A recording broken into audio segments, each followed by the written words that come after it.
আমরা এখন রয়েছি ঘোষ স্কুটি জোনে।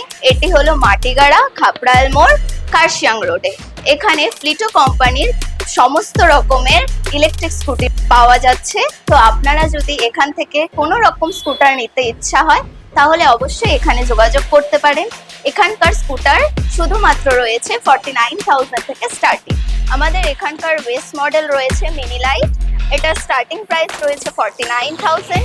এটি মাত্র 5 ঘন্টা চার্জ দিয়ে আপনি 60 to 65 কিলোমিটার মাইলেজ পেয়ে যাবেন। আমাদের এখানে আরও কিছু মডেলস রয়েছে, যেমন রয়েছে উড়ান, ম্যাগনাম। এখানকার সমস্ত স্কুটিগুলোই 65 to 110 কিলোমিটার মাইলেজে অ্যাভেলেবেল রয়েছে। এবং আজই যোগাযোগ করুন ঘোষ স্কুটি জোন এবং নিচে যেই নাম্বারটি দেওয়া আছে তার সঙ্গে যোগাযোগ করুন।